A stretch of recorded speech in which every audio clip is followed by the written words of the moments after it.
right, well, welcome everyone to this week's dose of something to help people during this really extraordinary time. I'm Margaret Greenberg.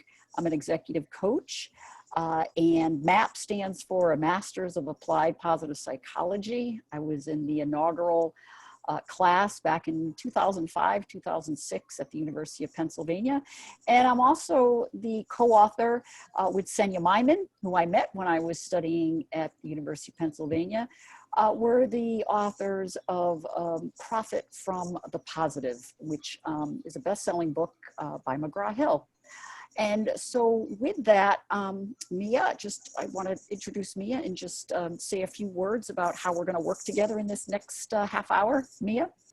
Great. Thank you, Margaret. And good morning, good afternoon, depending on where you're calling in from. It's great to have you all here with us today from all across the world.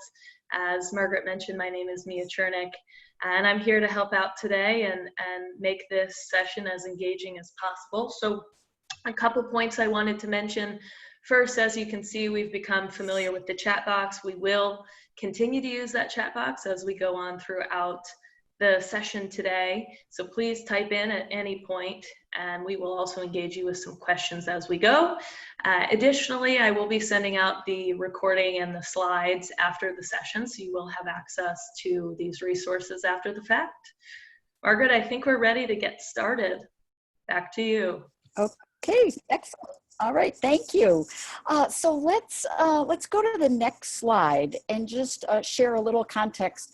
So the focus of this week's dose of positivity is going to be a couple of the tools in chapter 1, which is called the productive leader. And productivity, especially in this virtual workplace that we're all now in, it's a little bit different than productivity when we go into an office or a workplace every day. So I'm going to be sharing with you a couple of tools from Profit from the Positive. Before I do, I always like to begin every webinar with a centering exercise. Chances are you might have just come from another meeting, another conference call, another webinar. Maybe you were, those of you that have kids at home, maybe you just came off of a lesson that you had to give. So I just want you to just notice for a moment how you're feeling at this very moment. There's something called absent presence, where we are physically present, and in this case, virtually present, but we're mentally absent. Maybe we've put our phone on mute and we're catching up on email, or maybe we have our phone and we're texting someone. I really encourage you to just look at this next 25 minutes as time for just you. And I'd like you to begin by just closing your eyes, if you would. Have your feet firmly planted on the floor. And I want you to begin by just breathing in and breathing out. Breathing in effortlessly and breathing out. And with each breath, you become more relaxed and more open to learning. Knowing that everything that's on your to-do list will still be there when you get off this webinar. But for right now, this is a gift that you're giving yourself. Okay? All right, so let's be back, be present.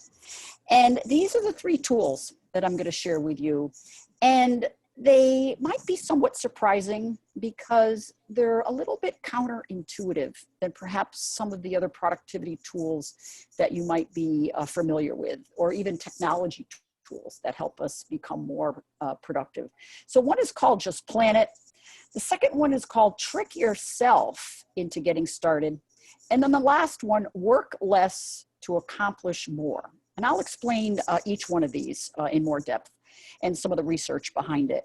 But before I do, let me just set a little context. In the coaching of hundreds of business leaders, we've really learned 3 things on what gets in the way of people's productivity. if we can go to the next slide, we are oftentimes overworked. We often procrastinate, and we often multitask. Now, I'd like to really focus on this last one, multitask, particularly given the environment we're all now working in, where we might be sharing workspace with our children or our spouse or our partner or others. I'm in a two-room cabin with my husband and daughter working. They're working. It can be a challenge. And so you might wonder, why do we have a pair of flip-flops here? Well, what we've learned is that when we flip-flop between tasks, we might be working on a presentation and then a text comes in and we go and we reply to it. Or we might be drafting a proposal and our email beeps and we go and we address that email. What we found, or what researchers have found, is that we lose so much productivity by flip-flopping, by switching between tasks rather than staying focused on that task. How much do we lose? We actually lose up to 40% of our productivity when we flip-flop. So I know we often think that multitasking, doing many things at the same time, makes us all more productive, and it actually couldn't be further from the truth. So be mindful of those flip-flops and switching from one thing to the next. And if you can bundle any of your work, meaning, for example, email, rather than responding to emails as they come in, check email, whether that's once an hour or a couple times a day, whatever it might be, given your company culture. Just be mindful of not just reacting to everything as it comes in, because it really does impact your productivity. So what we're really talking about here this afternoon or this morning, wherever in the world you are tonight, is how do I get more done, but without working more hours? Okay, that's the question. So here's what I'd like you to do. In the chat box, I'd like you to think about a time when you are the most productive. And what are you already doing right? These are questions from a positive psychology standpoint that we always like to start with. What are we already doing right?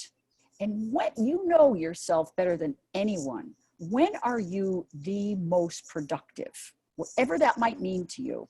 And just go ahead and put it in the chat box and we'll see what we have. So we start from a place of strengths.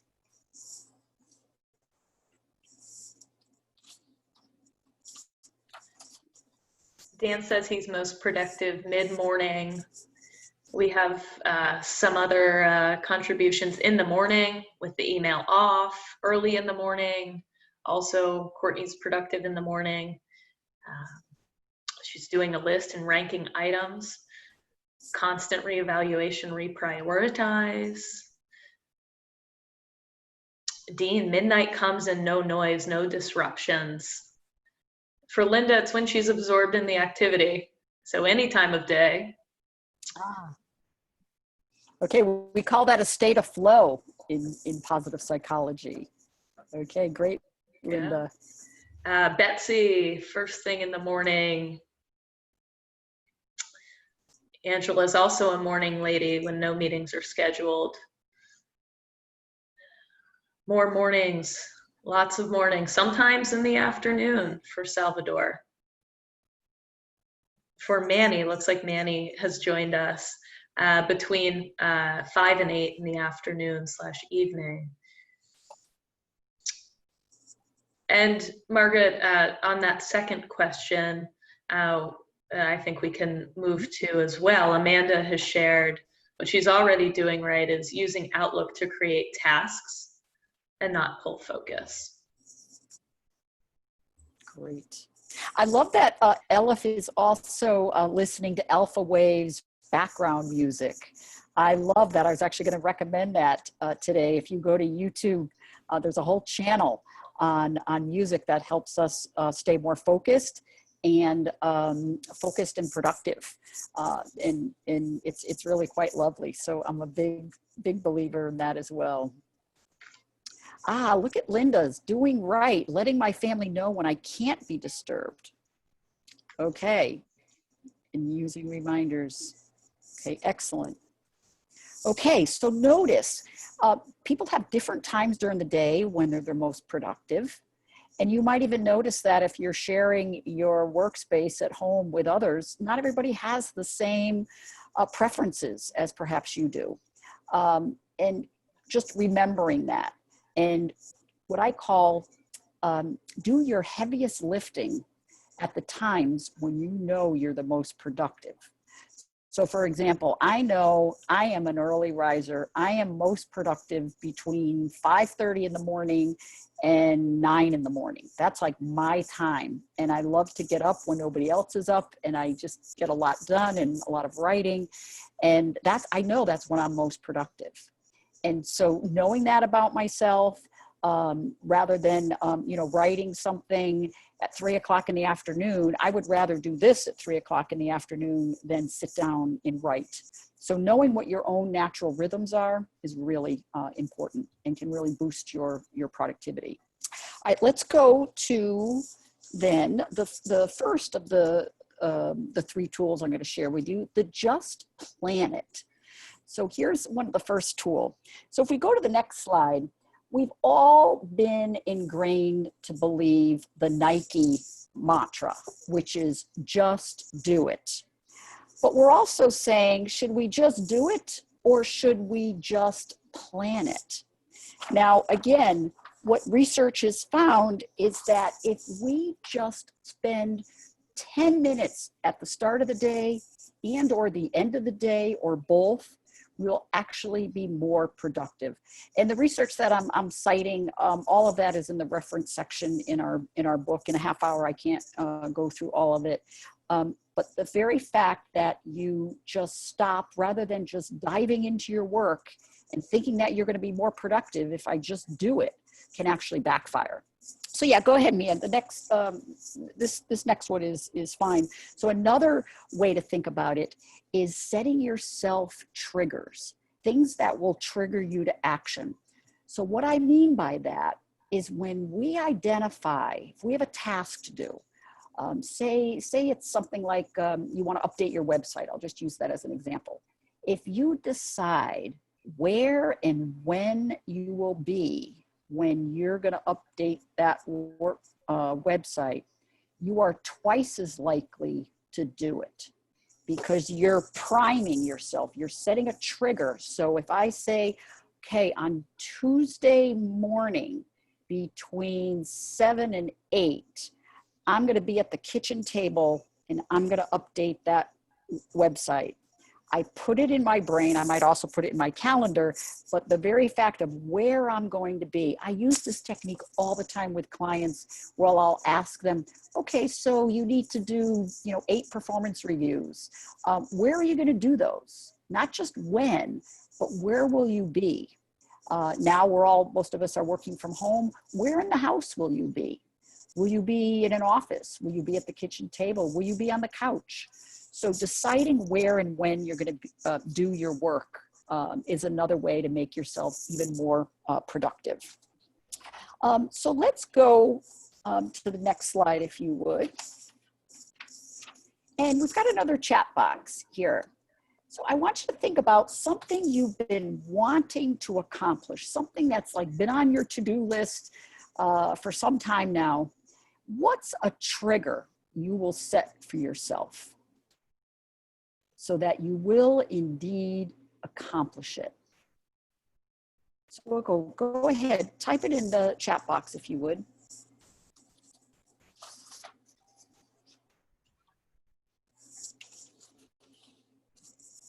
Something you've been wanting to accomplish. Could be work related, or maybe even something around the house that you want to get done.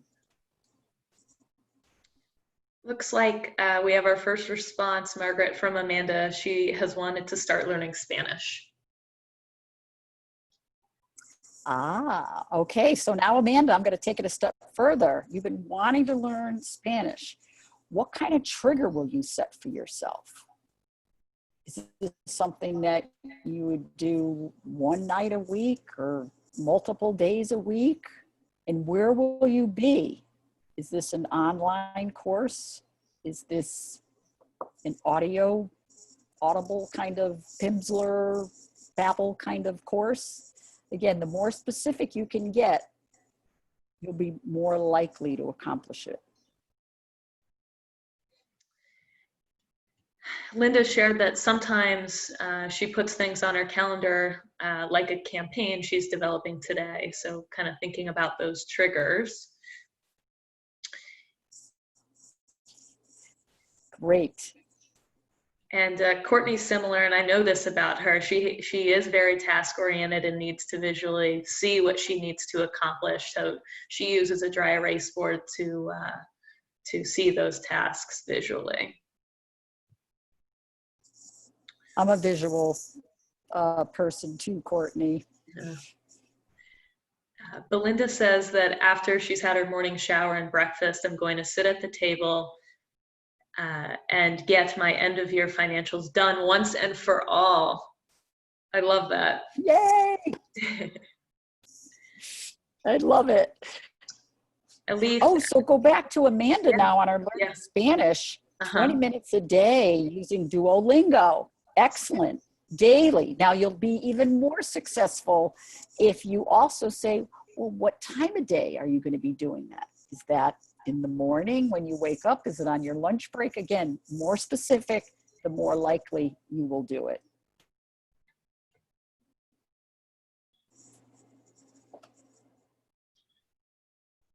Great responses here. Yeah, this is great. Salvador, yep. 2 hours Saturday, Sunday in the morning. Excellent. Okay, let's go to the next slide if we can. So the second tool is what we call trick yourself into getting started. Sometimes we need to play some games with ourselves to nudge us out of inactivity or procrastination. So how can we trick ourselves into getting started? There's a couple things you can do. So if you click on that, it'll say leaving things unfinished, and it says the zignarnic effect. Bluma Zignarnic was a psychologist almost 100 years ago. And the research we dug up was that she found that when people leave things undone, they actually have this desire to finish it. Like they want to refinish it and they'll remember it. So how does this play out in this new age today? When rather than sitting at your desk or your kitchen table, trying to finish something and working even longer and harder to get it done, you'd actually be better off if you put it aside and come back to it later, whether later means later that evening or the next day. Again, a draft of something versus the final product.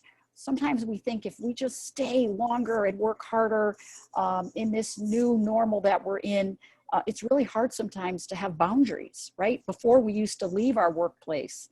Now we live, eat, and sleep in the same place. So leaving things unfinished can actually prompt us the next day or later that day to finish it. So that's another technique. Let's go to the next one if we could.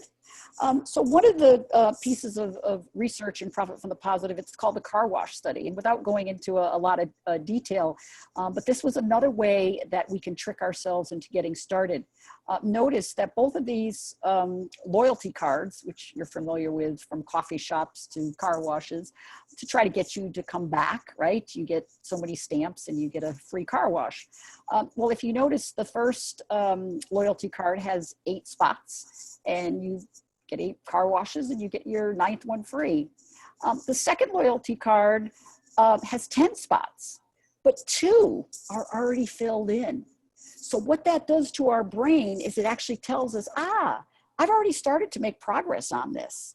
I'm curious, how many people actually write something down that they've already accomplished, and they write it down on their to-do list so they can have that joy of checking it off, right? It makes us feel good. So I'm not the only one that does that. No, But what the researchers found is, I'm not, right? The researchers have found that people are more likely to complete the, go back to the car wash multiple times because they feel as though they've already made progress. So the more that you can do that, take small steps, make small progress, again, you'll be more productive.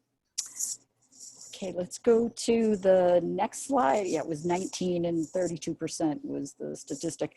All right, one other way you could trick yourself into getting started is what we call the 5-1 smallest technique. 5 being, what can I do in 5 minutes? 1 being, how could I move this project along by just 1%? And then the smallest is, what's the smallest action I could take right now to move this forward? So 5 minutes, 1% smallest action. Now, again, when I use this technique sometimes with clients, they'll say, oh, Margaret, I can't do anything in 5 minutes. This is a big project. But, well, what could you do in 5 minutes? You might be able to create the email, the draft email, or you might be able to think about who needs to be included in this project. So anything that starts to move you to action. 5, 1, and smallest. So again, in the chat box, what's a project or piece of work that you need to trick yourself into starting this week? And how can you apply that 5-1 smallest action principle?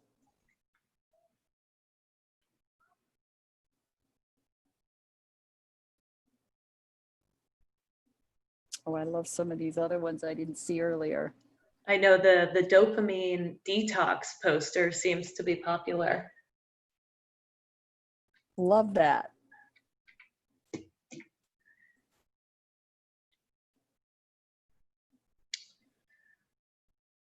So this first response indicates putting the audit on my calendar for a morning in 5 minutes, or excuse me, for a morning when I am most effective. Okay. Linda shared finishing her board resume in terms of what she could do. She could add headings in 5 minutes. It's a great trick. Right. Just to trick yourself into getting started, right?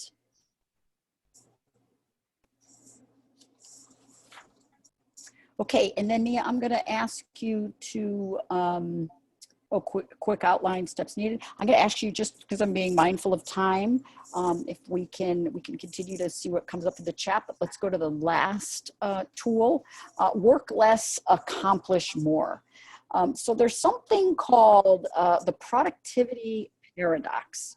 And what that means is the less we work, the more productive we can be. Now, I'm not talking about being lazy here and, not putting in the time and effort that you need to. But what I'm talking about here is that we need to unplug. We need to create some boundaries, even in this virtual world, else we literally could be working around the clock. So the productivity paradox says we need to do some things to set boundaries. So let's go to the next slide, and you'll see there's a couple things. Oh, okay. Oh, we have the poster. We'll send that to all of you when Mia sends out the slides. We can download it. That would be great. Thank you, Elif. So a couple things to create some healthy boundaries. And some additional things you can do. Stretch breaks, getting up and moving can make you more productive. And we oftentimes, again, sit and sit and sit. We can even set reminders. There's some apps, or you can just set your own timer to get up and move around, either go outside or just walk around wherever it is that you're living these days. Another is to change your geography.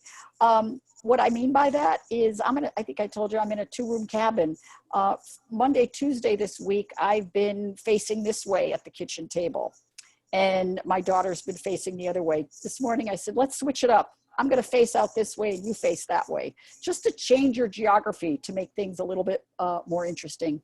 And then Elif already mentioned the music that he plays. And again, I mentioned the YouTube channel. That's another way, really soothing music, boost productivity. There's a whole YouTube channel that I mentioned on music that can help us really stay focused. So let's go to the last slide here, a couple more. This was a quote that says, I have come to believe that caring for myself, this is summary slide, that's okay. Those were just the 3 tools that we covered. But this particular slide is a great quote by Audre Lorde, and it's that I've come to believe that caring for myself is not indulgent. Caring for myself is an act of survival. So what we're talking about here is self-compassion, that we really do need to take care of ourselves, and we can be productive, but that doesn't mean working more hours, and that doesn't mean having no boundaries, that we really do have to take care of ourselves. So with that, I think we have a couple of minutes for some Q&A. If there's any questions you want to put in the chat box around these 3 tools, go right ahead. And we can, let's see, how we doing on, we're right at the bottom of the hour. Somebody's got to jump off to the next one. So Mia, how about we go to the next 2 slides, and if people want to stay on a little bit longer, they can still type in their questions. But if you want another dose of positivity, just, tell your friends and colleagues, it's the same link that you used for today. And also we wanted to share with you this other link from the MAP alumni organization, Strategies to Thrive. And they offer free webinars once, sometimes twice a day on all sorts of topics to boost our resilience and our productivity at this time. And then lastly, this is how you can stay connected with us or through our website or email, Facebook, Twitter, whatnot. Stay connected and stay healthy and stay positive. And what did Courtney say? This was the fastest 30 minutes of my day. I love it. Mine too, Courtney. Mine too. Went too quick.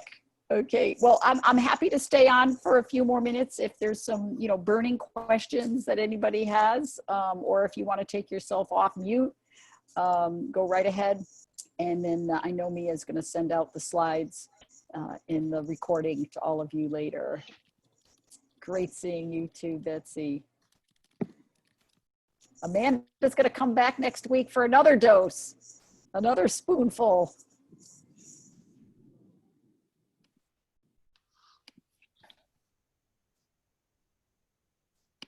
Great. No questions at the moment, Margaret, but still monitoring just in case we have some burning questions that come in. Okay, great.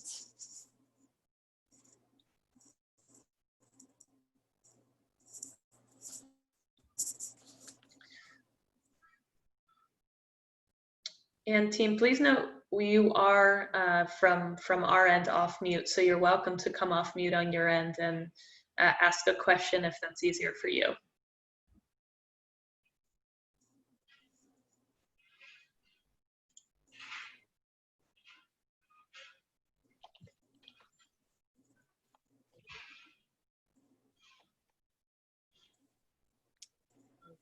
Okay. All right. Well, if there are no other questions, then I think, Mia, it's a wrap. Okay, great. Great. Thank you, ladies. Thank you, Courtney, for joining. You're welcome. Thank you. Have a great day. You too. Very much. Have a good day. You too. Bye-bye.